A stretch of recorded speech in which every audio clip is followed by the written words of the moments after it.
When Emily Post's etiquette book first came out, it included things like how to behave in an opera box and at debutante balls. Well, these days, it's about how to behave in an Uber and conduct yourself in Zoom meetings. Lizzie Post and Daniel Post, Senning, are the great-great-grandchildren of Emily Post, and together they've written an updated version of the original. It's called Emily Post's Etiquette, the Centennial Edition. And Lizzie and Daniel join us now live. Good morning, guys. Good morning. Hi, good morning. Thank you for having us. Yeah, thanks for joining us. So I feel like the number one thing when it comes to etiquette is the thank you note. It always goes back to the thank you note. Is that long gone? Is a text okay? A nice picture of my kid with the toy you gave him in a text, or is that A text definitely can be good, but a thank you note is such a great tradition to keep alive, and it's really impactful in certain situations. And so it's worthwhile knowing how to write one, how to feel confident writing one. But I'm with you. I just sent a whole bunch of thank you text messages for a birthday party, and it was actually really fun. There's a lot of cool apps out there where you can dress up your text message. So mine came looking like they were on little pieces of pretty stationery, and it was like a fun way to dress it up. But I sent these text messages knowing that the people receiving them wouldn't be offended, wouldn't think that it was like, you know, kind of skipping steps or taking the easy way out. So definitely want to think about time, place, and recipient.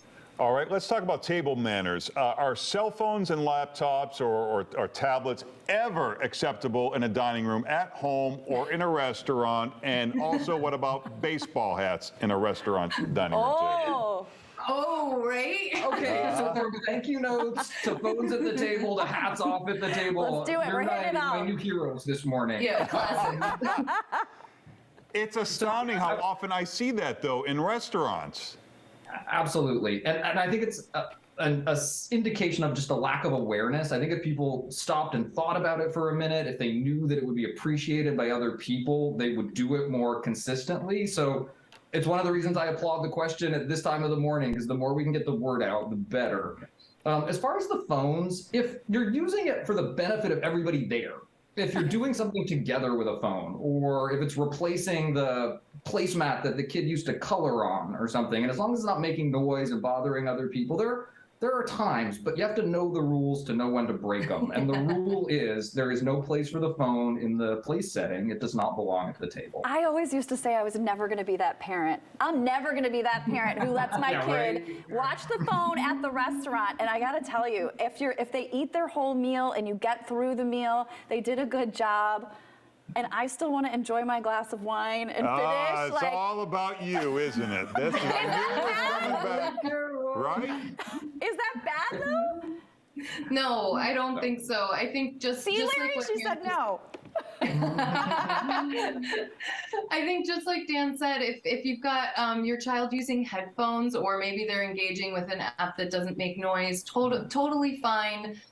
You know, obviously people have different perspectives on using tablets as pacifiers, but I think this is one where we can really get behind that, you know. But you also want to make sure that you've got plenty of time with your kids at the table where you're really working on creating that table experience for everybody so that they can feel confident and comfortable at the table without a tablet. Let's talk about tipping, because it seems like that's changed during the pandemic, where like everybody is turning now you can pay, you know, with the computer, and you just click a button for They do it in front of your face sometimes too, like, hey. But everybody is asking for a tip. What is the cutoff between tipping and not tipping?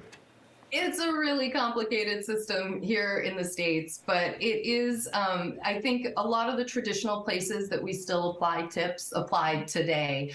I think that, you know, I'm not expecting to tip when I go to a retail store. I'm not expecting to tip at the gas station unless I actually have someone pump my gas for me or perform services at the gas station for me.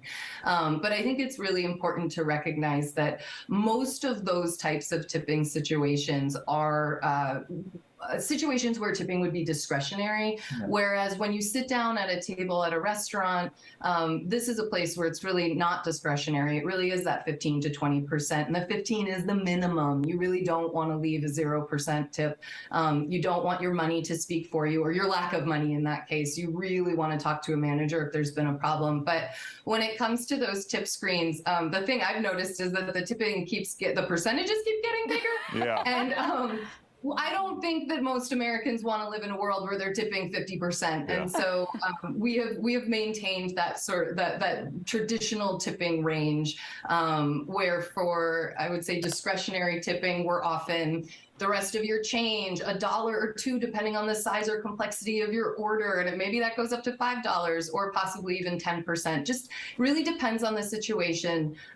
Think about the workers involved. Do what feels right to you, but don't feel pressured or guilty. I don't like the idea of people preying on that to get a tip. All right. Well, let me stop you real quick because we're up against the clock here. We got time for real quick if you could address Uber etiquette and Zoom etiquette since we teased that.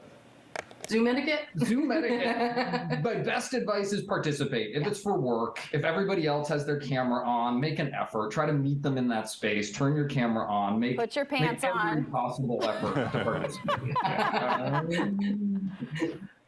And for Uber, I like to remind people the big question there is also a tipping question. Often, are we supposed to tip for Uber and Lyft type rides? Those services are well established. They have, in many cases, replaced the traditional taxi for people. And the more you can think about a tip, somewhere in that 10% range, maybe even drifting up a little bit, is really starting to be a new etiquette expectation. All right. Well, for more, you can check out emilypost.com, or you can follow them on social media and the podcast Awesome Etiquette.